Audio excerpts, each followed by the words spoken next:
Chapter 12. Fair and Foul Fighting. As Dick went down, Tom and Sam uttered cries of chagrin and horror. The eldest rover had been struck on the chin, and the blood was flowing from a deep scratch. Get up, Dick, cried Tom. Don't say you were beaten. Yes, get up and go at him, added Sam. The urging was unnecessary, as Dick was already scrambling up. Dan Baxter made a dash at him, intending to strike him while he was down, but a fierce look from Tom stopped him. You fight fair, Baxter, were Tom's words. Yes, he'll fight fair, repeated Dick, throwing back his head as if to collect himself. Fellow students, Dan Baxter is not fit to be a pupil at this academy. Why not? Came in a chorus. He is not fighting me fairly. What do you mean? Blustered Mumps. Don't find fault because he knocked you down, added another of the bully's cronies. I say he is not fighting fair, repeated Dick stoutly. He has something in each hand. At this unexpected announcement, Dan Baxter started back and changed color. Then, of a sudden, he placed both hands into his trouser pockets. He's putting the things out of sight, cried Tom, who saw through the bully's intentions. Come on, Baxter, show us what you had. I didn't have anything, growled the bully. If you say I had, I'll punch your head off. This is only a ruse to let Dick gain time to get his wind. That's it, cried Mumps. Go at him. Dan, finish him. Baxter daren't turn out his pockets, said Sam. Do it, if you dare.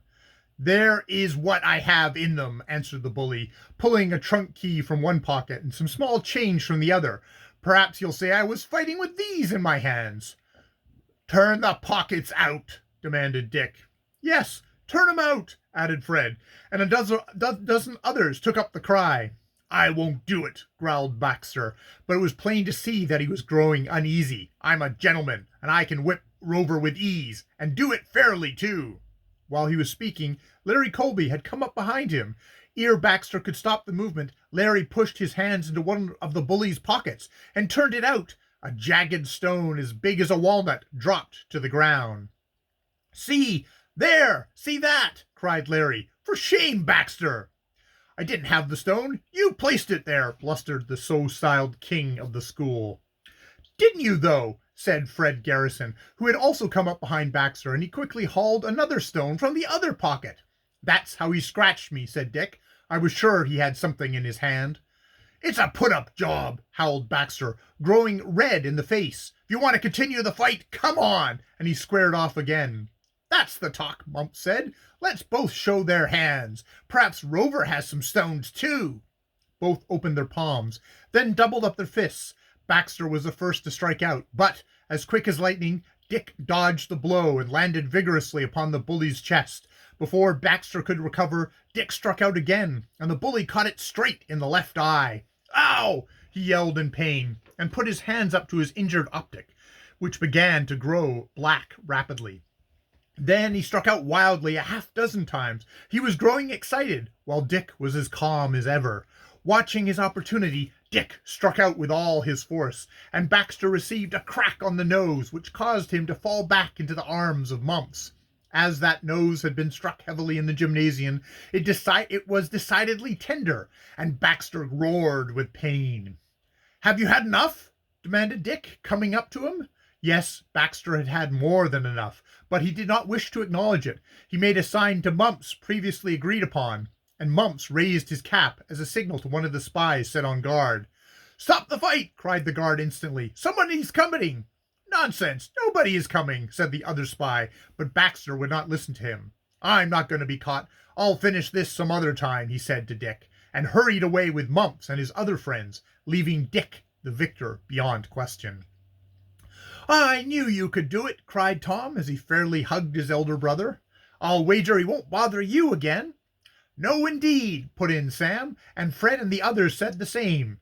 That was the first and last time that Dan Baxter fought any of the boys openly, but he was their bitter enemy in secret. We shall learn in this and other volumes. As soon as Baxter had retreated, Dick and his brothers hurried to a nearby brook, where the eldest rover took a wash, and tried by other means to remove the traces of the contest from his person.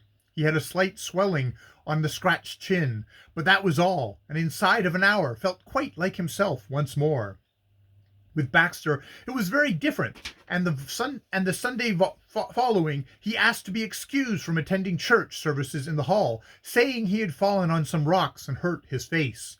On hearing this, Captain Putnam came to see him. "Sorry to hear this, Baxter," he said. "Do you think you need a doctor?"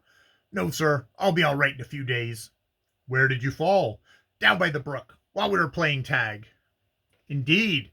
You want to be more careful in the future," was Captain Putnam's advice. Then he left Baxter. If he suspected anything, he did not let on. To a certain extent, he believed in letting boys fight out their own battles. The Rover boys had come to Putnam Hall in the fall, and now summer sports were cast aside among the pupils, and football and hare-hounds became the rage. And hare and hounds became the rage. As we know, Sam was an excellent runner, and hare and hounds just suited him. "We must ask the captain to let us take a long trip next Saturday afternoon," he said, and the boys went to the owner of Putnam Hall in a body and obtained permission. It was decided that Sam and Fred should be the hares, while Larry Colby was to be leading hound. As Frank Harrington had a trumpet, he was made whipper-in. Captain Putnam supplied the boys with a package of old copying books, and these were cut up into small bits and stuffed into 2 pillowcases loaned by Mrs. Green. The start was made on a clear but frosty afternoon. The hares stood on the parade ground, with the hounds, to the number of 30, behind them. George Strong had consented to start them off. The hares were to be given 3 minutes start of the little scholars, and 5 minutes start of the big boys. "All right. All ready?" asked the second assistant of Putnam Hall as he took out his watch. "All ready," answered Sam and Fred. "Then go!" And away went the 2 boys straight for the cornfield, dropping bits of paper as they sped along. They leaped the fence in the rear, crossed the brook, and then started along a path leading through the woods beyond. "We mustn't dream of letting them catch us," remarked Sam as he ran on, with Fred directly behind him. "I wonder where this path leads to." "The top of the mountain, so Mr. Strong told me. He said there was another path coming down to the westward." On and on they went along the path until they came to a narrow mountain road. Here they met a farmer carting a number of logs in his wagon, and stopped him to ask a few questions. "Yes, that road will take you right up to the top," he said, "but you want to be careful and not make any wrong turn, or you might get lost." "I'm not afraid of being lost," said Fred with a light laugh, and on they sped again, as rapidly as ever, for Fred was as good a runner as Sam, and their pair worked very well together. At the top of the first rise of ground, they came to a spot that was somewhat bare, and here they halted to look back. "There are the small fellows," cried Sam, pointing with his finger, "and the big ones are not far behind." "They are speeding along in good shape," was Fred's comment. "Come on, before they spot us." And they hurried up the next hill. Here they encountered a number of rocks, and were brought to a halt several times to determine which was the best path to pursue. "By jinks, the farmer was right. We are getting lost," said Sam presently. "Where's the path?" "I think it is to the right." "I think it is to the left." At this both lads looked at each other, then burst out laughing. "It can't be in both directions, Fred." "That's true. I am sure I am right." "All right, we'll try it." And they did, but it was a good 10 minutes before the path came into view again, and meanwhile the first of the hounds drew dangerously close. But the game was by no means over, as we shall see. End of Chapter 12.